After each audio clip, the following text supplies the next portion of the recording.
Então, boa noite a todos e a todas.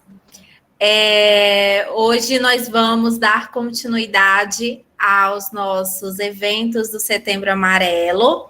E hoje temos a presença de duas psicólogas aqui na nossa roda de conversa, onde vamos estar debatendo a temática de ansiedade e depressão. E as nossas convidadas, né, primeiramente agradecemos pelo aceite do convite nesta noite, e são né, as psicólogas, a Ana Paula François, tá correto, né? Tá. E a Luana Galo. Vou deixar que elas se apresentem um pouquinho para vocês, elas vão fazer uma fala muito importante. Peço que quem tenha algo a perguntar, algum comentário sobre essas falas, né? Algum relato que queira estar fazendo também. Quem não quiser falar, pode escrever no chat que nós vamos acompanhando, tá? O que vocês estão dizendo. Então, podem iniciar quem preferir, fique à vontade, Ana Paula, Luana. Vocês que mandam na nossa noite de hoje. Ana Paula, Luana? Vou começar, então. Tá. Então, boa noite. Eu agradeço muito pelo convite, né, feito, então, por intermédio do professor Adair. É a primeira vez que eu falo fora, eu também trabalho no Instituto Federal, né, do Rio Grande do Sul, no Campus Feliz. Trabalho com assistência estudantil. E aqui no campus em que eu trabalho, no Instituto, já venho há algum tempo trazendo assim, conversas a respeito de saúde mental e nessa interface com a educação, mas é a primeira vez que eu tenho uma oportunidade de conversar com outro instituto, né? Então, que bom assim estar tendo essa experiência de estar aqui com vocês, né, do Instituto Federal do Alagoas. E, bem, fiz recentemente um mestrado em psicanálise, então o meu trabalho e os meus estudos vão por essa orientação desse diálogo entre psicanálise e educação também. Né? De IF eu tenho 10 anos, fiz 10 anos este ano, então muito da minha fala tem a ver com essa escuta dos estudantes, já trabalhei em outro município também, né? E também tenho esse trabalho com a clínica, então um pouco das reflexões também vem desse trabalho clínico, né, que eu levo junto com o trabalho institucional aqui em educação. Acho que de apresentação era isso aí. Luana, se quiser falar. Tá bem. Então, sobre o meu currículo, eu tenho uma especialização em psicanálise pela Unicinos, né, aqui de Porto Alegre. Atualmente sou mestranda pela Universidade Federal do Rio Grande do Sul, né, pelo PPG Psicanálise Clínica e Cultura. Faço formação em psicanálise pela Escola de Estudos Psicanalíticos aqui de Porto Alegre, onde sou membro. Participo do PREO Rio Grande do Sul. O PREO é um protocolo francês que a gente trabalha com prevenção de autismo. E trabalho também, né, com a Associação La Cause du Bébé, que é uma associação francesa, porém, né, está aqui no Brasil. E clinico em Caxias do Sul, onde eu me formei, né, no Centro Universitário da Serra Gaúcha, e aqui em Porto Alegre. Eu pensei, assim, para esse primeiro momento, se a gente pudesse começar por duas questões, né? Aproveitando, né, que a roda, né, de conversa e o tema ansiedade e depressão, o que é ansiedade e o que é depressão, né? Considerando que a gente está em 13 pessoas, né, e cada um de nós terá algo a dizer sobre ansiedade e depressão, né? O que eu tenho para mim como ansiedade e depressão, para o Odair vai ser diferente, para a Ana Paula será diferente, né? E também, né, possibilitando mais circulação de palavras, eu gostaria de também compartilhar com vocês um poema de Clarice Lispector. Minha alma tem o peso da luz. Minha alma tem o peso da luz. Tem o peso da música. Tem o peso da palavra, nunca dita. Prestes, quem sabe, a ser dita. Tem o peso de uma lembrança. Tem o peso de uma saudade. Tem o peso de um olhar. Pesa como pesa uma ausência. E a lágrima que não se chorou. Tem o imaterial peso da solidão, no meio de outros.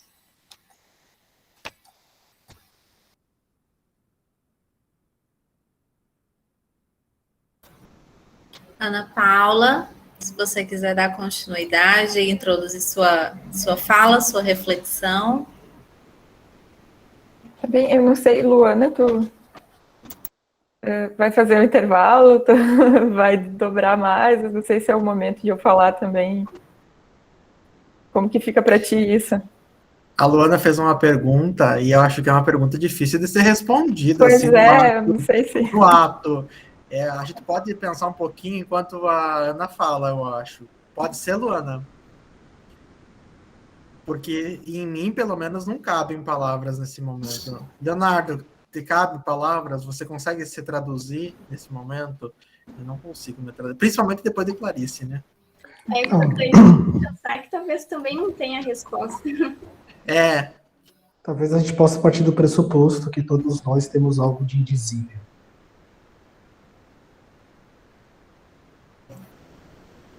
Mas eu acho que... Será que os alunos não querem tentar uma resposta? As alunas... Tenho certeza que Pamela, Maria Vitória, a gente tem falado sobre ansiedades nas aulas.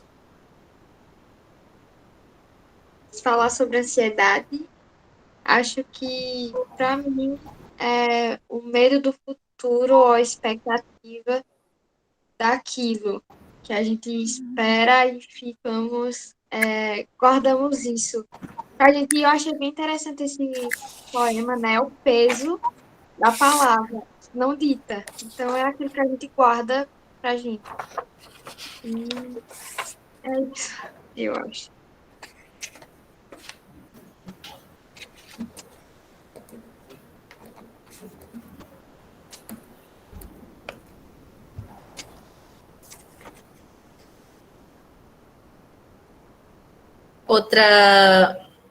Outra coisa, assim, complementando, né, o que a Pamela falou, é o peso da saudade. Né? O peso que a falta né, de alguém ou de algo que não foi conquistado, ou de alguém que passou por nossa vida e não permanece. E esse peso, ele traz, quando essa saudade ela não é bem administrada, ela traz esse resquício dessa ansiedade que deve ser pensado muito bem, assim, como tentar administrar essa saudade que dá da falta de alguém ou de alguma coisa que você não teve, a expectativa talvez criada por aquilo.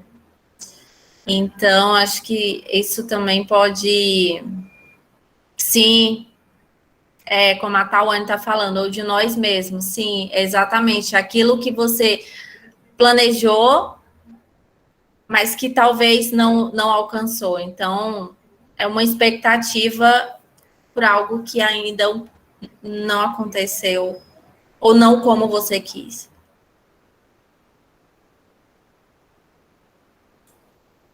Eu vou pegar um gancho, então, porque tem aí, acho que tanto na fala da Pamela como da Fabrícia, né, tem um pouquinho do que eu tinha trazido para falar, né? Em relação à ansiedade e depressão, o elemento, né, que eu tinha trazido para a gente pensar é a nossa relação com o tempo, né? Que eu vejo que está bem nesse quadro de sintomas, né? Que a definição é sempre muito complexa, né? Mas dentro disso que hoje fala-se como ansiedade, que fala-se como depressão, né? Se a gente for ver, e aí tem uns autores que eu gosto muito que trabalham com essa questão de problematizar como que está a relação com o tempo na contemporaneidade, né? E aí das falas sobre depressão, a que eu acho mais interessante, assim, né? E ela nem é tão nova assim, né? Mas é a da Maria Rita Kell, em que ela trabalha o tempo, né, no Tempo e o Cão, a questão da aceleração. Então, é como se tudo tivesse que ser muito rápido, né? E aí esse tempo que é singular, esse tempo que é nosso, né? Para lidar com as questões, esse tempo que não é cronológico, que ele é lógico, né? E que a gente não controla, ele acaba sendo atropelado, muitas vezes, nos processos. Então, a ansiedade, esse medo do futuro, né? Esse medo de que algo que a gente deseja muito não vá se realizar, ou esse medo de que algo que a gente teme muito possa acontecer, né? Então, vem aí da ordem de uma antecipação, de uma dificuldade de estar no tempo presente, né?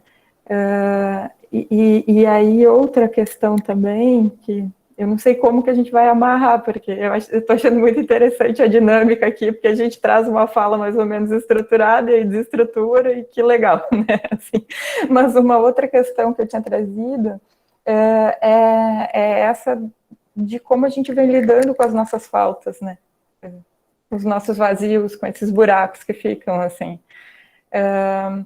E aí gosto bastante dessa conversa que o Christian Dunker traz, né, e que a Maria Rita Kell também traz, de o quanto muitas vezes a gente está patologizando e está medicando a dor de viver. Né, desses processos, se a gente for ver mesmo o modo como algumas pessoas tratam o processo, e profissionais, inclusive, tratam o processo de luto, né? Como é que a gente vai delimitar quanto tempo a gente precisa para lidar com uma perda, e aí a partir de tanto tempo é recomendado medicação. Então, assim, o quanto no nosso tempo, talvez a gente esteja se privando desse esforço de dar conta das coisas pela palavra, ou desse esforço hermenêutico, assim. Então, bem, as velhas fórmulas, né, as velhas respostas para lidar com essas questões que têm a ver com a dor de viver, talvez elas não funcionem. Mas o que a gente faz, então? Como que a gente cria? Como que a gente compartilha modos de lidar com isso por meio da palavra? O que eu vejo que tem muito a ver com esse momento aqui também. Então.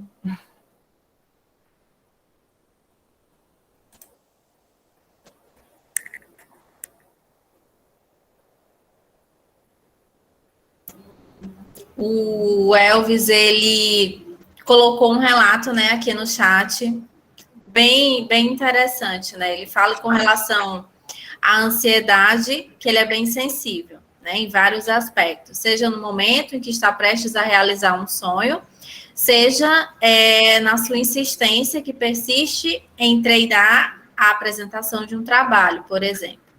E ele fala que quando o assunto é ansiedade, eu não me saio muito bem. É justamente isso que a Ana Paula falou, né? Essa pressa, essa aceleração, né, em tentar conquistar ou em tentar chegar a um ponto, né, sobre o que a gente deseja, sobre o tempo que ela iniciou também a fala. Tem uma questão hoje a ver com desempenho também, né? Parece que tem um certo fetiche por desempenho, por produtividade. E eu fico observando o quanto na educação a gente acaba reproduzindo, né? Quando eu digo a gente, é porque, bom, instituições produzem, né? A saúde produzem doença, a gente tem que estar sempre atento a isso, né? Mas vem do mundo do trabalho e da cultura, e a educação também entra nessa, né, daquela lista de tarefas interminável. tanto para professores quanto para estudantes, né, dos scores que a gente tem que alcançar. E essa questão do desempenho, ela se evidenciou bastante aí com a pandemia também, né, com as redes sociais. Parece que veio uma questão de as pessoas mostrarem que estão produzindo, que estão produtivas, e do quanto para a juventude se coloca talvez uma lista de questões que tenham, bom, é preciso dar conta disso para ter sucesso no futuro, né? E o quanto essas listas vão só aumentando, assim. E acho que essa é uma coisa que se soma com essa aceleração, né? Assim. E que, na medida do possível, a gente tem que ir tentando fazer um contrapelo, assim, né? No sentido de respeitar o tempo que é singular, que é de cada um, né? Respeitar quando a gente fica ansioso, porque a ansiedade também faz parte. Eu estava um pouco ansiosa antes de vir para cá, né? Conversar aqui, eu acho que antes de qualquer fala que a gente faça, a gente fica. E aí, como que a gente vai lidando com isso, né?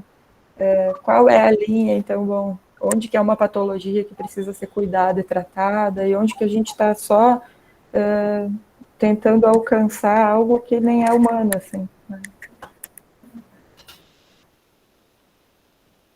O nível de autocrítica tá muito alto, né? Que nos faz, pelo menos isso eu tinha muito no mestrado, a minha exigência que eu fazia de mim mesma era tão grande que chegou um momento que partiu da mente, já saiu e foi para o físico. E aí eu não dava mais conta nem do que era pedido pelo outro, nem do que eu estava exigindo de mim, que era um nível assim absurdo. Eu tinha que atingir aquilo, que eu tinha que mostrar que eu conseguia, que aquilo tudo eu dava conta e tudo mais. Então, esse nível de autocrítica que a gente cria, né, para mostrar ao outro é muito. Não, em certo momento já não faz bem para a gente. Queria provocar os alunos. E a partir das palavras ali, né? Interessante como sempre parece que o ansioso sofre antes de tudo de futuro, né?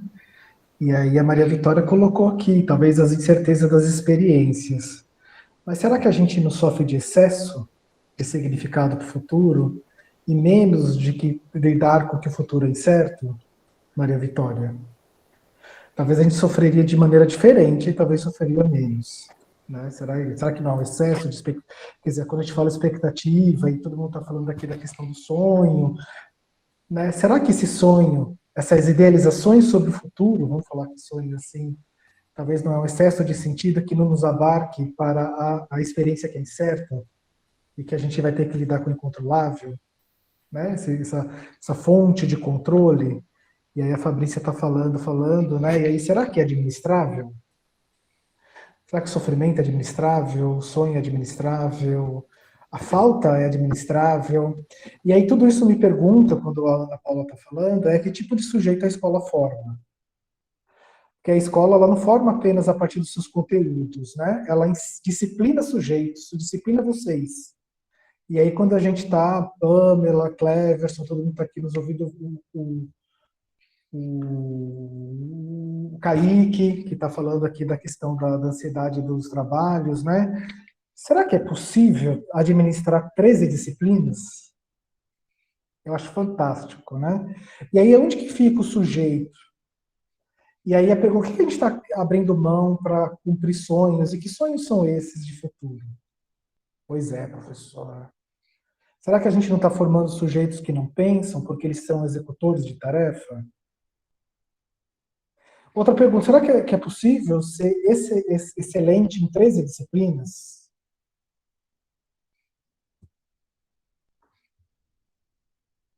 Eu não consigo ser excelente nem em duas, talvez uma. Lembrando, Leonardo, que agora com o novo PPC chega a 16, né? Tá para chegar a 16 disciplinas. Leonardo, eu fico muito feliz de escutar essa problematização do número de disciplinas, né? Sabe que uma das coisas que a gente vem trabalhando na assistência estudantil ao longo dos anos, eu e a pedagoga, é tentar ajudar os estudantes a... E aí, por isso, a coisa do tempo começou a me inquietar tanto, assim, né? Tentar ajudar eles a organizar a rotina, né? Assim, e tempo de estudos, e aí a pedagoga vai mais por essa parte de quanto tempo para cada disciplina, eu tento pensar com eles a rotina diária, assim. Só que muitas vezes a gente se pegava com algumas grades curriculares, assim, e dependendo se está carregando disciplina, não sei como é que chama aí, né, mas essas pendências que ficam, que a gente olhava para aquilo e pensava, mas gente, não está administrável, assim, né, e não tem como propor uma organização de rotina saudável com esse volume de tarefas. Né? E aí que a gente começou dentro do campus, né, a problematizar essas questões, assim. O ensino técnico, ele traz isso que é muito interessante, né, de uma formação para o trabalho. Mas se essa formação para o trabalho tiver a ver com um acúmulo de muitas coisas que o sujeito vai fazer sem ter tempo, e se elas não se relacionarem, e se não tiver o negócio da interdisciplinariedade, né, e o diálogo entre as avaliações, o quanto a gente não está repetindo um negócio do mercado de trabalho que está muito problemático. Que é, bom, então vamos treinar sujeitos para lidar com os excessos, né? E aí repetir aquela velha frase infame que todo acadêmico já escutou, de o que você faz da meia-noite às 6. E, né, então... É uma educação que precisa se pensar desde a pós-graduação ali, que é tão, né, poxa, a gente está ali tentando produzir ciência, produzir futuro, produzir conhecimento e ao mesmo tempo adoecendo tanto, né, muitas vezes, e aí, bom, essa educação profissional, como ela poderia ser, de uma maneira que ela ensinasse a ter uma relação saudável com as suas atividades de vida diária, a respeitar seus limites, a respeitar suas pausas, né?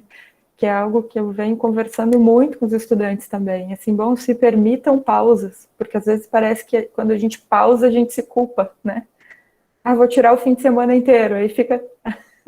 né? Então, claro, ansiedade e depressão sempre vão ter questões singulares, né, do sujeito, que a gente vai olhar na clínica, mas a gente tem um sintoma social muito forte aí. Que está atravessando todas as nossas instituições, os nossos modos de fazer. Assim.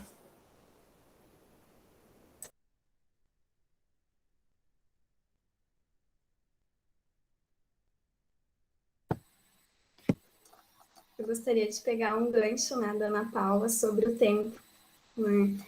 Acho que a gente pegou aí a mesma questão, né? E eu venho, né, desde que o Odair me convidou, né? Gostaria também já de aproveitar já para agradecer, pensando, né? E a questão que me vem é sobre o tempo, né? E lembrei agora, né, do filósofo Michel Serres, né? Que ele publicou um livro Polegarzinho, né? A gente tem tudo aqui, né? E, bem, o que não me faz questão, né, agora nesse momento, mas o que me faz questão é que ele traz que a civilização passou por 3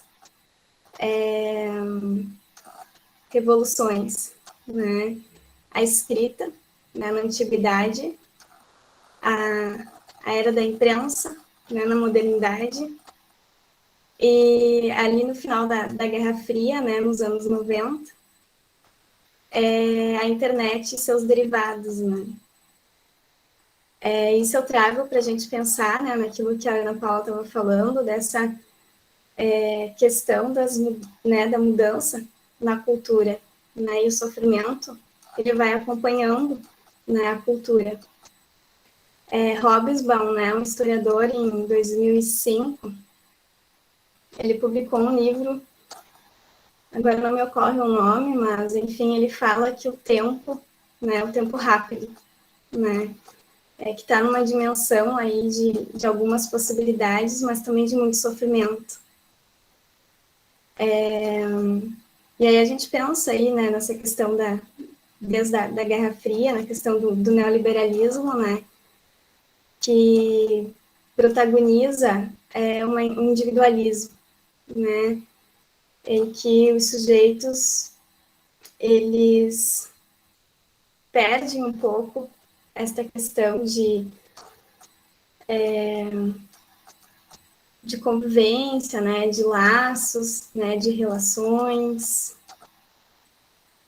e acabam se angustiando, né, e o que fica permeando as relações, né, esse sofrimento de competição, de colocar, e isso eu trago uma coisa muito inconsciente, né, da cultura, né, e de colocar no outro, né, a possibilidade de dizer quem nós somos, né, é como se um eu estivesse fora do mim, né, do mim, de mim, né, é como se o outro determina aquilo que eu sou, aquilo que eu posso fazer, né, e aí a gente pode pensar no sistema, né, da instituição, né, quantas disciplinas, né, eu posso, quantas, né, é obrigatório, eu tenho que me formar em tanto tempo.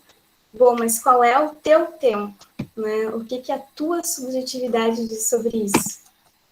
Essas questões que eu pensei agora.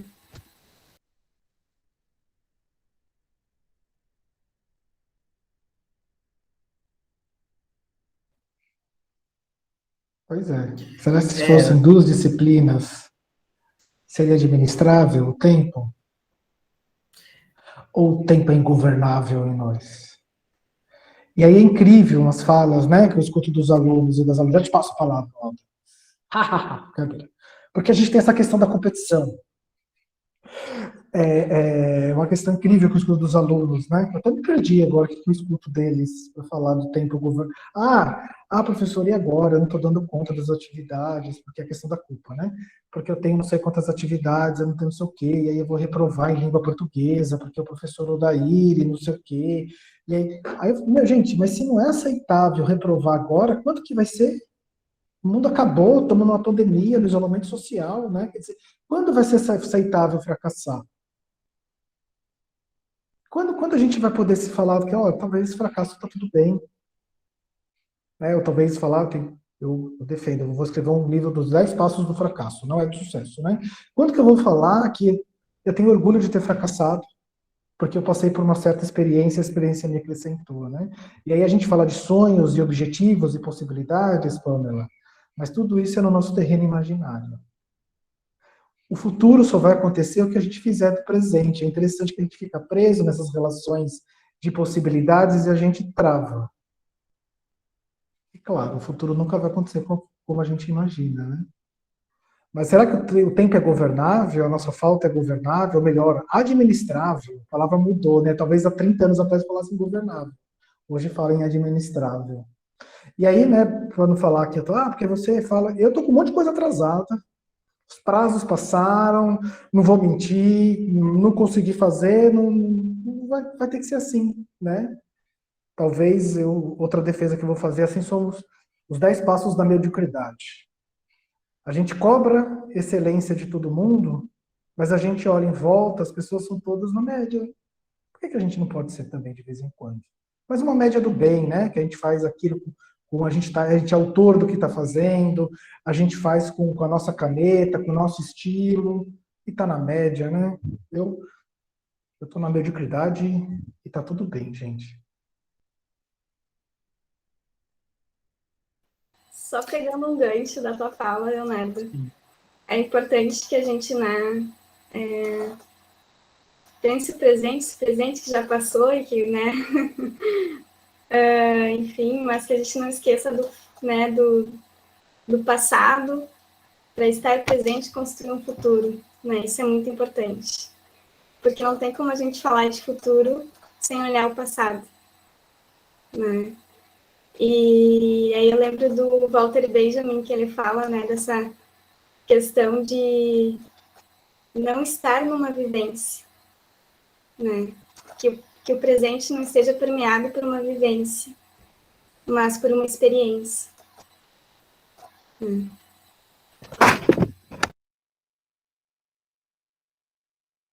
Também quero pegar um gancho aí. Eu lembrei com a fala do Leonardo que o Freud dizia, né, que educar, governar e psicanalizar são tarefas impossíveis. Então, não impraticáveis, não é isso? A gente pode tentar, né? Assim, mas a gente tem que entender que vai ter sempre um desvio, sempre uma falha, sempre uma falta, e isso não é ruim, né? Que bom que isso que vem da ordem do humano e da palavra não seja controlável, é algo bom, né? Que as nossas trajetórias de vida não sejam aquela planilha de Excel, é algo bom, né? Então, quando tu fala, e essa questão, bom, por que a falha, ela não pode ser olhada como uma possibilidade de experiência, né? Que nem a Luana trouxe como algo de um desvio de rota, porque a vida tem muitos desvios de rota, então por que a gente precisa se cobrar essa linha reta aí, em termos de produtividade, né? E pensando também um pouco naquilo que se coloca hoje para para a juventude mesmo, em termos de modelo social, né? Parece que se passa para eles uma mensagem que é muito dupla, assim, porque ao mesmo tempo que existe um ideal de juventude, de que as pessoas têm que parecer, né? Bom, é preciso parecer jovem, é preciso se manter jovem para sempre, né? Tem algo aí muito problemático sobre lidar com a passagem do tempo, com envelhecer, né, na nossa sociedade. Ao mesmo tempo, cobra-se ali que com 20 anos o sujeito já esteja com a vida toda programada, pronta para o sucesso, sei lá o que é esse sucesso, né? Então, e aí se colocam esses modelos desses sujeitos excepcionais com 20 anos de idade, que são donos de uma corporação. Então, será que é isso que a gente precisa seguir? Né? E o quanto isso faz com que também a gente atropele um tempo que é nosso e que é próprio. Né? E outra questão na tua fala, Leonardo, assim, que eu senti muito aqui, né, tanto da instituição como fazendo as escutas, é de que, bom, a gente está atravessando um período histórico absurdo. Né? A gente ainda nem tem noção de como a gente vai produzir significado para essas crises múltiplas que a gente está vivendo ao mesmo tempo, né, para essa loucura dessa pandemia e tudo que está envolvendo, né, porque não é só a crise da pandemia que está acontecendo, então, e mesmo assim, parece que tinha quase que um desespero por não parecer parado, por não parecer que se estava dando uma pausa, né, então, bom, a gente tem que continuar com a rotina, a gente tem que continuar produzindo, né? E, claro, um certo nível de controle, né, de retomada de rotina é importante, mas parece que havia uma angústia por fazer essa pausa para tentar assimilar tudo que estava se passando, como se a gente não pudesse, né, enquanto sociedade, enquanto instituição, ficar meio paralisado, né, não conseguir cumprir com as tarefas por um tempo, ou no tempo que estavam esperando, porque a gente está lidando com tudo isso que, bom, que a humanidade ainda nem tem recurso para, né, está tentando criar para poder elaborar, assim.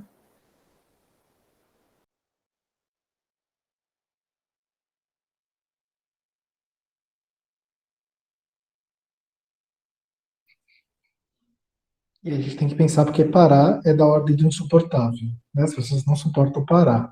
Mas eu quero fazer uma outra provocação para os alunos também, né? Porque eles ficam falando assim, não, quando é que a gente volta?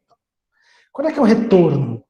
Porque eu quero voltar, professor, eu quero voltar ao presencial. E aí a pergunta é, será que a gente volta? A gente volta no sentido polissêmico do voltar. Será que há possibilidade de se dar voltas? De voltar do tempo? O que é retorno? Será que a gente retorna em algum sentido? Se a gente retorna em algum sentido, se a gente tem padrões de repetições, aonde que ele está? Mas, né, com certeza a gente tem nossos sintomas. Mas, enfim, será que é possível retornar ao presencial do jeito que ele era? Ou a gente vai ter que dar com umas novas experiências de um retorno, de uma novas experiências de ir para a escola em pandemia? Pós-pandemia. E aí eu quero pensar esse pós-pandemia que nem pós-modernidade, não é de um antes e depois. Mas é porque nós nos alteramos no processo. Então, aqueles critérios anteriores não fazem mais sentido agora. Não porque vai acabar a pandemia. Somos outros sujeitos, outras pessoas. Ah, mas eu estou ansioso, professor. Estou ansioso para voltar Pois é, mas a gente não volta. A gente vai ter que ir em frente.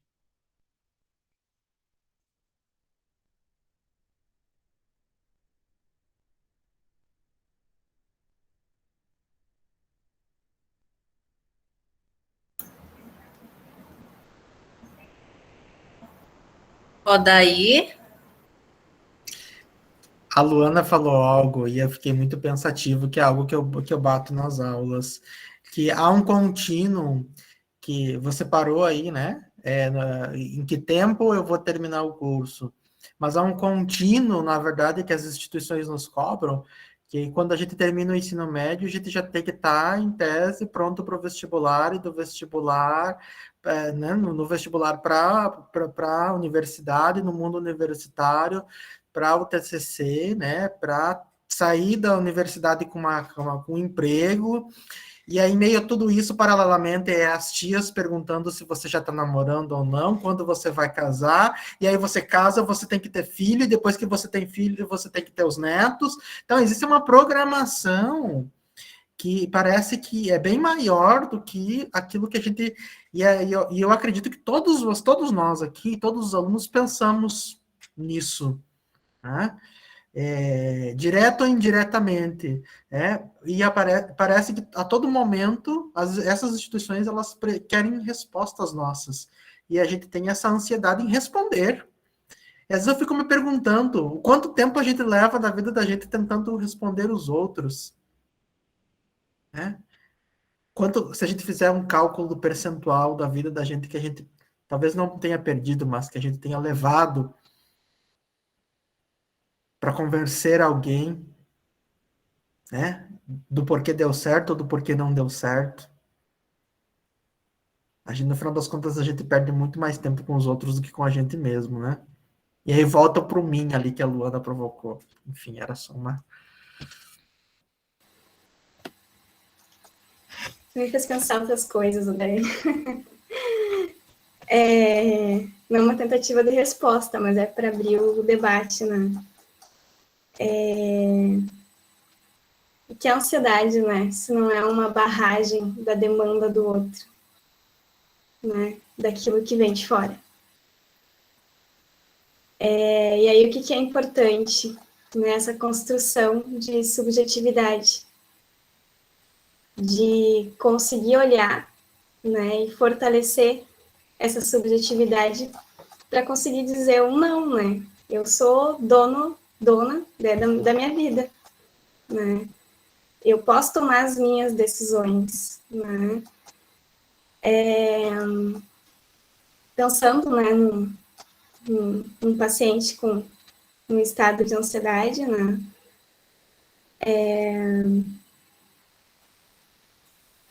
Que no momento de crise, quando alguém vem e diz, te acalma, respira, né? E aí ele diz assim, é insuportável, eu fico pior ainda, né? Então é mais uma demanda de fora. Por quê? Porque é o sujeito que precisa se colocar, porque ele já está barrando aquilo de excesso que está vindo de fora, né? E é como se ele estivesse se defendendo, né? Se a gente for pensar na vacina, né? É uma defesa, né? Para algo que pode ser pior depois. Então, barrar isso que vem de fora, conseguir potencializar aquilo que sente e respeitando aí, né, o seu tempo, né, para suas coisas é muito importante. Mas como, né, se dar conta disso, ver isso, né, também é importante pensar.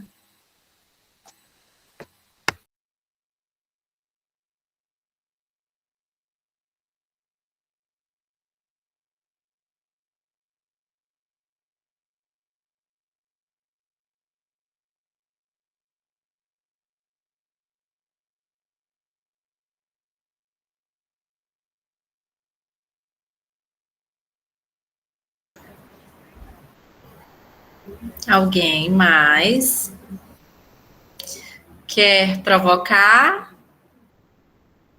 ou quer refletir? Tá bom, vai.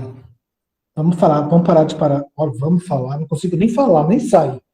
Vamos parar de falar de projeto de vida. Será que é possível projetar vidas? E, aliás, a gente podia partir de um pressuposto já, vamos combinar, né? Toda escolha é meia boca. Toda escolha vai ter problemas. A gente fica idealizando, chegadas. Eu ficava idealizando tanto a faculdade, quando eu cheguei na faculdade, o que é a faculdade? A faculdade é meia boca, porque as coisas não são idealizadas, não são perfeitas. Quando eu entrei no IFAL foi meia boca. Enfim, a gente pode parar de se cobrar, né, que as coisas sejam perfeitas, porque a gente vai ter que lidar com o chamado frustração sempre. Então, vamos partir desse pressuposto. As possibilidades e os projetos de vida são meia-bocas. Estou falando que eu vou escrever 10 Passos do Fracasso? Vai ser best-seller. É o anti-coach, mas desculpa se tiver coisa.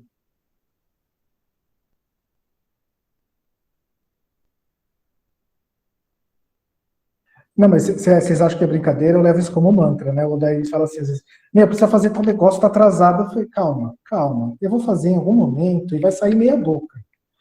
Vai sair meia boca, mas o meu meia boca é um meia boca de responsabilidade. Fica tranquilo. É ou não é, Helder?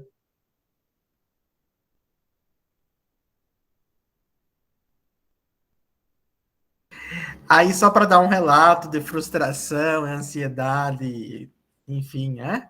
Que às vezes a gente tem essa dimensão que os alunos, né? Eu vou fazer um relato agora como professor, que o professor não sofre, que o professor não tem ansiedade, não sente nada, né? O professor é neutro, né? Livre de sensações. Aí, esse final de semana, nós estávamos corrigindo os trabalhos dos alunos, porque nós temos Ana e Luana. Eu e Leonardo, o Leonardo é professor de Sociologia, eu sou de Português, então a gente fundiu as duas disciplinas e a gente tem um projeto chamado Literalidade com os alunos. Então, todas as nossas aulas, atividades, elas funcionam dentro desse projeto, né? Uma atividade interdisciplinar. E aí, eu estava frustrado, muito, na verdade eu estou ainda, né? E tá gravando, enfim, né? Agora foi. Muito frustrado para baixo. Eu disse assim, Leonardo, eu não me sinto importante. Parece que os alunos preferem aquelas disciplinas que tem rigor, né? Que cobra, que tem prova, que tem não sei o quê. E aí parece que os alunos não estão nem aí, sabe? Não sei o quê, estava meio desmotivado. E aí, acho que tem muito a ver também com as expectativas que a gente cria do outro e que é relacional, né? É relacional. E às vezes a gente acha isso, né? Que o mundo, o sofrimento, ele não existe além de nós, né? Acha que a gente canaliza e talvez seja algo tão comum, né? E enxergar o outro, porque a gente vive a Luana fez a provocação ali dos três momentos, né? Dos três momentos, e a gente vive num momento aí tecnológico, onde talvez a instituição mais reguladora seja as redes sociais das nossas vidas, né? Porque a gente tem que seguir mais ou menos um padrão, né, de corpo, de pensamento, até de pensamento, por quê? Porque as pessoas, muitas pessoas deixaram de se posicionar, né, por questões sociopolíticas, né, o quanto as redes elas deixaram. E aí, aparentemente, há uma neutralidade, né?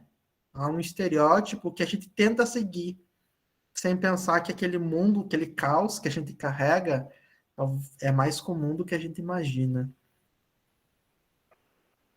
Ninguém se anima a surfar no caos, né? Por que o caos ele não é desejado, né?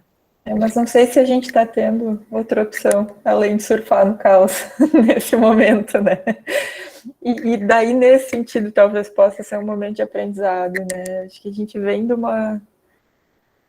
um longo período em que tinha essa negação do sofrimento, ele não podia ser exteriorizado, ele era sinal de fracasso, né? E vejo muito, assim, até dessa coisa do medicar, né, como uma maneira de lide com isso sozinho, não mostre, né? E aí, quantas vezes coletivamente a gente vive problemas, a gente vive questões, a gente vive momentos sofridos historicamente, socialmente, né? Mas cada um tem que recolher para si e fingir que está tudo bem, né? E eu estava hoje comentando, enquanto eu pensava assim, sobre essa roda de conversa, né, sobre o Instagram, que tinha um pouco, eu não sei se sempre teve, foi só eu que fui percebendo isso agora, né? Mas antes eu via muito de uma necessidade de parecer dentro dos padrões, né, esteticamente, aí os filtros, né, e de parecer feliz. Então era um lugar para parecer bonito e feliz, né? E era só essa parte das pessoas que ia para lá. E eu percebi muito nos últimos tempos que, além de ter que parecer bonito, ter que parecer feliz o tempo todo, ou só mostrar isso, né? Tinha, agora parece que tem também uma vibe de ter que parecer produtivo. Então, bom, são 10 da manhã e eu fiz não sei quantas coisas, estou aqui no terceiro turno. Quantas vezes a pessoa vai na academia, e não só na vida laboral ou acadêmica, mas pessoal também. Né? Então, quando tu trazia dessa linha do tempo, que a sociedade fica cobrando, que a família fica cobrando, parece que tem algo de mostrar para o social que eu estou dando conta de tudo que se espera. Né? Então, para além do quanto já era problemático a gente ter que parecer sempre feliz e ficar triste, e sentir dor, ser sinal de fracasso, né? E a gente foi botando ali para baixo do tapete essas coisas tão humanas e socialmente não foi lidando tão bem com isso, né? Agora tem mais essa de ter que parecer que está rendendo sempre, né? Então, Como é que tá a talvez vida a fora do gente... Stories? Um pouco isso aí, né? Eu vi que teve Né? Eu tenho meme agora essa isso. corrente aí.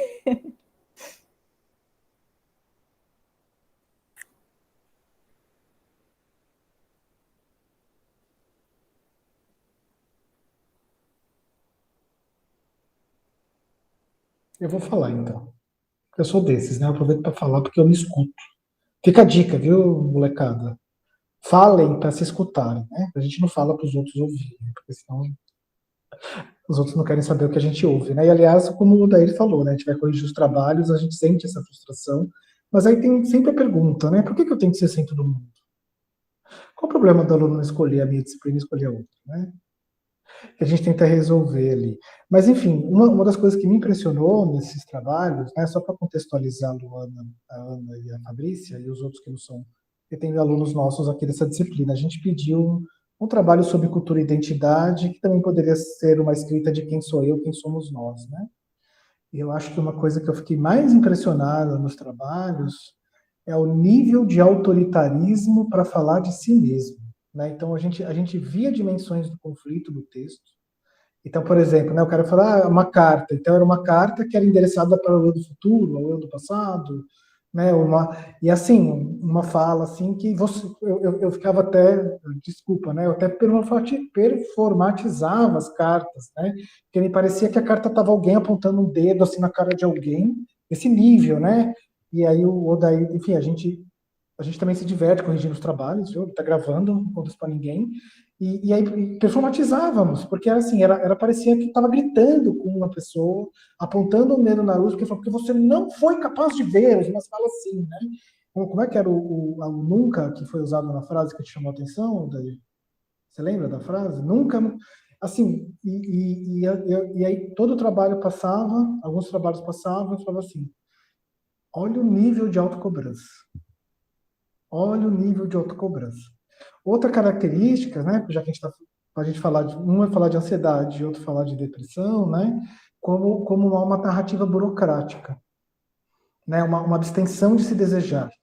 Então a fala ficava ali assim presa, porque eu nasci no tal dia, no tal horário, e aí minha mãe mudou de cidade, aí eu problematizava a frase, né, a carta.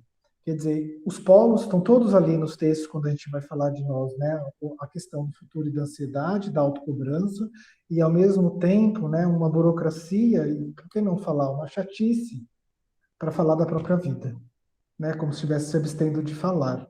A gente tem que ficar atento, viu? Aí falei no momento 5, né? Que talvez a gente possa explorar mais as densidades dos nossos conflitos, e a gente tem que se cobrar menos as crianças. E eu também, né? Eu me cobro para dar. O sintoma depressivo, ele tem um pouco dessa coisa do não adianta nem tentar, que eu não vou conseguir, né? Então, o nível de demanda que vem desses grandes outros e que eu internalizo, né, é algo tão inflado que aí, bom, é uma queda antes do tombo, né?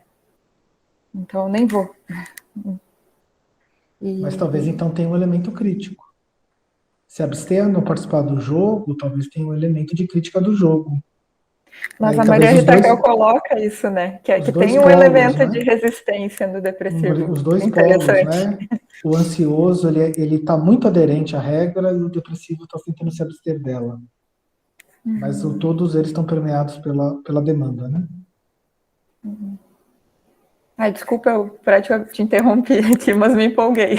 É porque tem algo, né, no quadro das depressões que é interessante, que é essa coisa de, bom, eu não vou tentar tudo isso. Isso é um excesso para mim, né?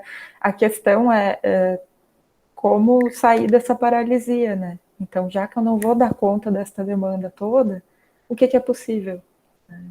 E aí tem que ter essa tentativa desse movimento, né? Que, não sei, me parece que eu escutava falar da coisa do mediano, enfim, me parece, eu escuto o mediano como possível. Bom, entre aquela onipotência, aquela perfeição, né, ou aquela impotência de eu me sentir um fracasso total, bom, vou fazer aqui o que é possível, no tempo que dá, né.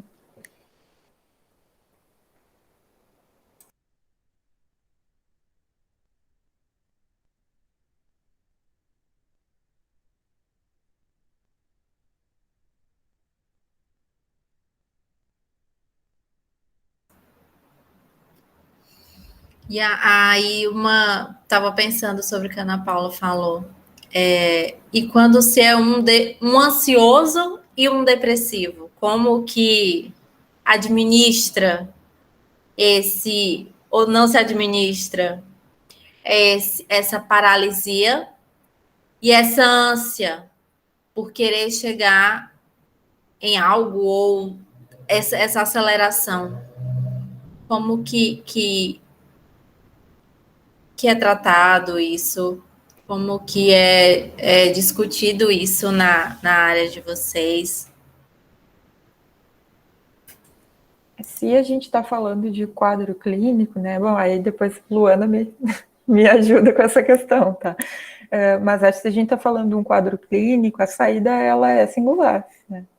E a gente acaba estudando psicanálise, a gente pensa na terapia, na escuta clínica, né? Então, mas dá para pensar assim, bom, tem a questão do quadro clínico, do sujeito e da individualidade, né? E tem a questão desses sintomas que aparecem, né? Assim, quase que coletivamente. E acho que essa via de, bom, como que a gente lida com isso? Conversando sobre, pensando nossa cultura, né? E bem, naquilo que me escapa e que sai do controle, aí a saída tem que ser singular, né? Assim. E como para mim o que funciona é a clínica, porque enfim, né, se a gente vai pelo caminho de estudar a psicanálise, a nossa aposta é por aí, então a gente pensa numa saída singular construída por aí, né? Mas claro que tem outras, né? Tem outras possibilidades também. Não dá para fechar numa receita só. Luana, o que tu pensa dessa questão? Assim?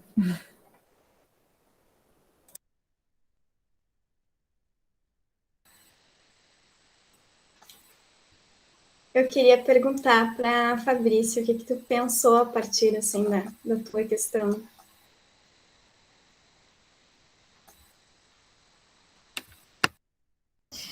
Nossa, porque justamente eu estava pensando isso. Quando a Ana Paula disse, né, sobre a questão da depressão, você estar num ponto em que você diz, não, eu não consigo.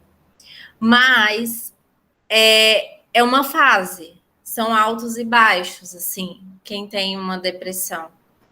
Há momentos que você está mais eufórico, que aí eu imagino que seja mais por conta da ansiedade, em que você está naquele pico de que você quer o objetivo final, mas há certos momentos em que parece que aquele objetivo já não parece mais que vai ser alcançado, e aí você vem com a frustração e já vem com toda essa parte da paralisia, eu não consigo, e não consegue dar conta daquela situação. Então, são duas coisas na minha mente cíclicas, sabe? A ansiedade, aquela busca por alguma coisa e que você quer atingir, e é a autocrítica, e é o que você está exigindo de si, mas aí vem outro momento em que você já não consegue mais atingir, na sua cabeça, você não consegue mais pensar que aquilo é possível. E aí você para. Então, com relação a isso, é como lidar com essas duas situações, é como tentar trabalhar isso.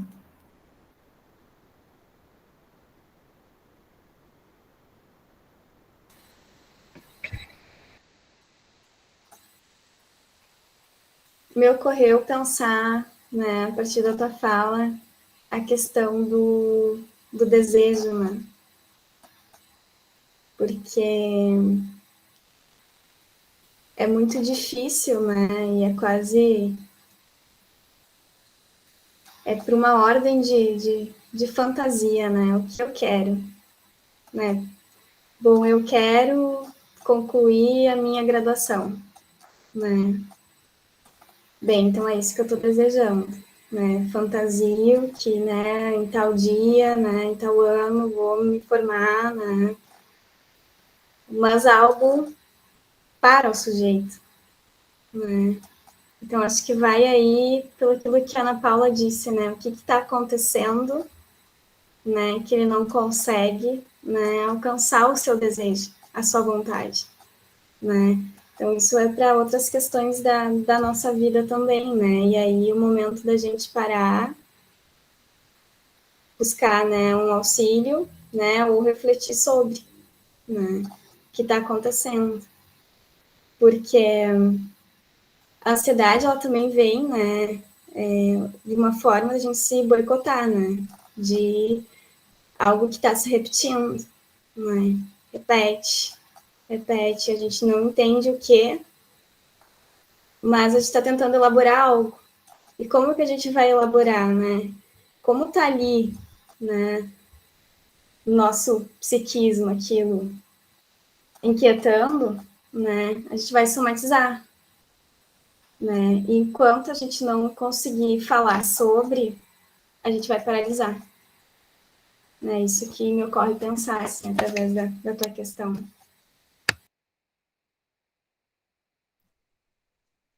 Eu queria aproveitar a fala da Fabrícia, desculpa, Ana Paula, que eu acho que serve talvez para todos nós aqui, mas a gente tem um contexto no Médio Sertão, onde eu vou usar a palavra preconceito com o tema da saúde mental.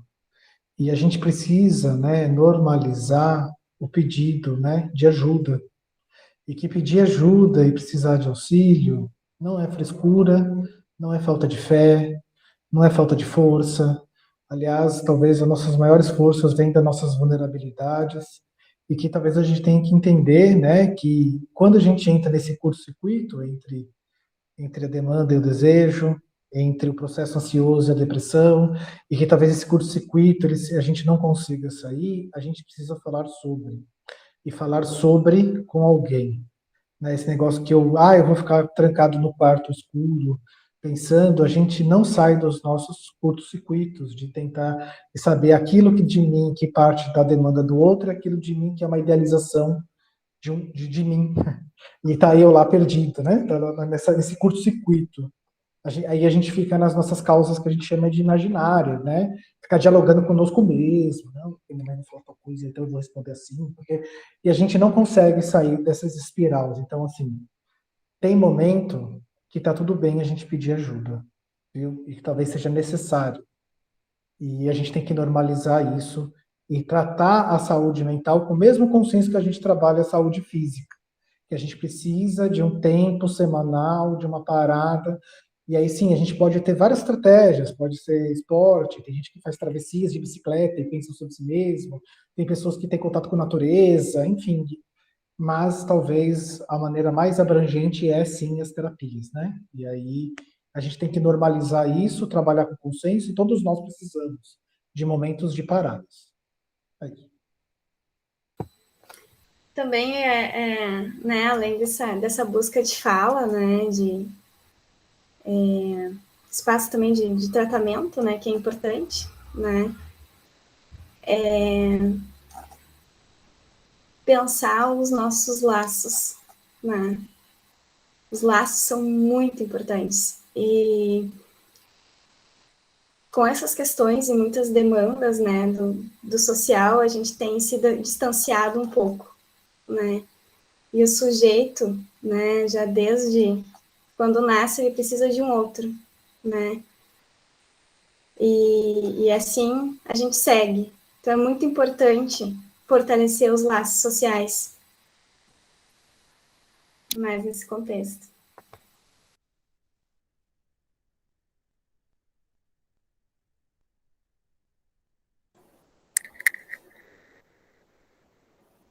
Eu estava pensando aqui que veio para a pauta essa questão de em que momento pedir ajuda, de certa forma, né? Assim, ou em que momento buscar tratamento, assim, ou cuidado em saúde mental, enfim, aí tem várias maneiras de dar nome para isso, né?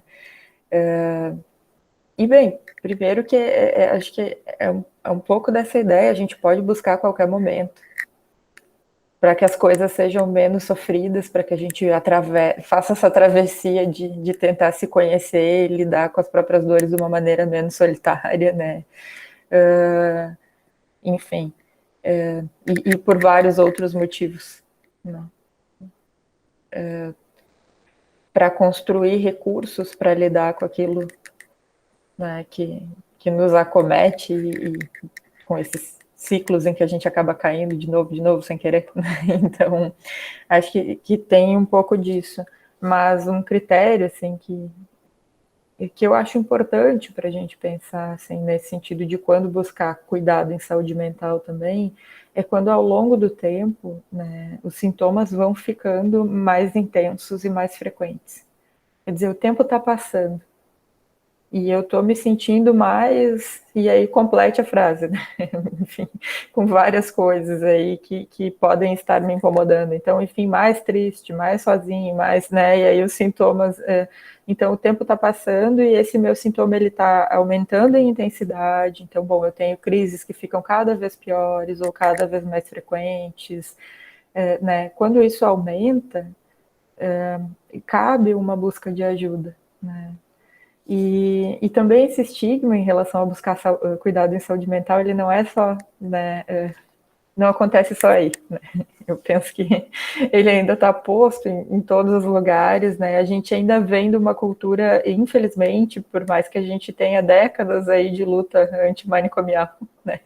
Ainda tem uma ideia muito estigmatizada, né, sobre o cuidado em saúde mental e sobre quando buscá-lo, né? Então parece que bem, aí só se busca quando se está em sofrimento extremo, e aí parece loucura, assim, mas muitas vezes aí a primeira intervenção parece que tem que ser a hospitalização, né? Aquele clássico de vou te internar, que ainda a gente vê sujeitos escutando tanto, né? A violência que tem nessa frase, assim, o quanto isso é dito para adolescentes em muitos momentos.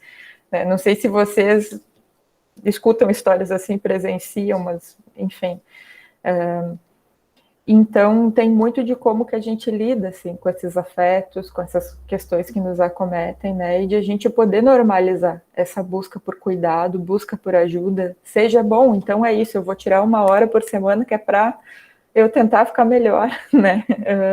Em relação à saúde mental, e aí qual a terapia que eu vou buscar, né?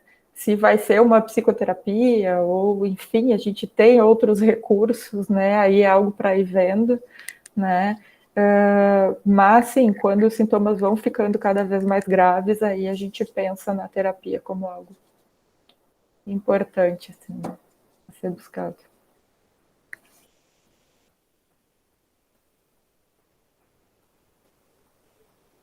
Fabrícia, vamos fazer os encaminhamentos, Vamos. porque está tarde Sim. e as crianças precisam dormir. Ah, eu queria ficar aqui até meia-noite. Tá tão bom aqui, essa terapia com grupo. Eu nem Mas a falei gente todas pode as minhas voltar, demandas a gente ainda. pode fazer outras Eu queria vezes. dizer que vocês são os bons ouvintes e que eu me sinto mais aliviado, né? Não sei se está funcionando para os alunos, mas para mim está excelente esse momento. Compartilho. Então, mais uma vez, né, vamos agradecer. Ai, que maravilha, a Pamela mostrou o rostinho. Vamos agradecer a Ana Paula, a Luana, né, por essa noite muito boa, com momentos assim de reflexões também muito bons para todos os nossos alunos e nós professores também aqui do campus.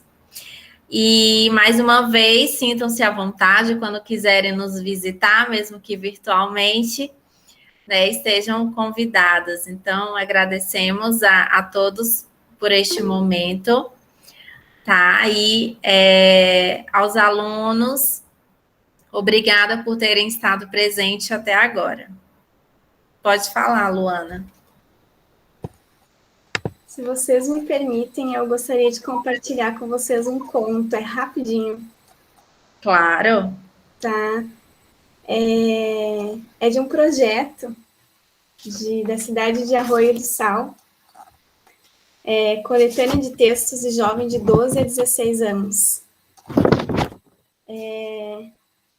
Este que eu vou compartilhar com vocês é de Alisson Hassi. Ele é do 8º ano, da Escola Municipal de Ensino Fundamental Santos Salvador de Melo. E a questão é, né, para a dor existe o amor, né? Então, a palavra que eu gostaria de deixar para o nosso encontro, né, as questões do laço social, né, que é importante fortalecer também, né, a importância do amor, né? E se intitula O que é amor? O que é amor? Será que existe só uma maneira de amar? Será que sabemos dar e receber o amor? O que está por trás dessa palavra? Qual o seu significado? O amor não é algo que possamos mensurar, não é algo que possamos comprar. O amor está em pequenos detalhes, como acordar com bom dia e dormir com boa noite. Também pode estar num beijo, num carinho ou simplesmente num sorriso de final de tarde no corredor da escola. Existem vários tipos de amor. Amor de família, de amigos, amor pelo seu time de futebol, por um livro, por um lugar, por um esporte e até mesmo pelos animais. Enfim, o amor não tem definição, você quem o define. É ele que te impulsiona, que te faz ter atitudes inexplicáveis, que te faz seguir em frente mesmo quando tudo parece perdido. Portanto, o amor é a base da vida. Sem ele, nada faz sentido.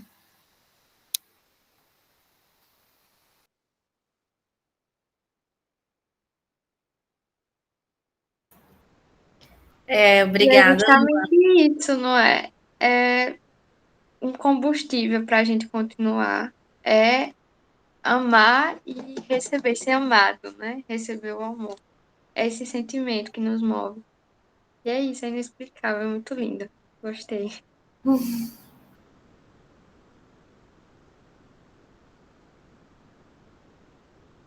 Ana Paula, quiser fazer essas considerações. Só agradecer por esse momento mesmo, foi muito bom estar aqui com vocês. Mais uma vez agradeço muito pelo convite, muito legal essa proposta, o projeto de vocês, parabéns.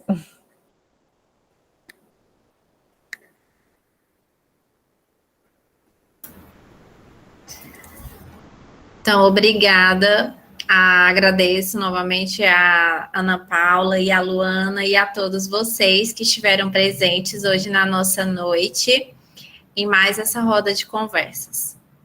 Então, um beijo, boa noite a todos e até o nosso próximo momento.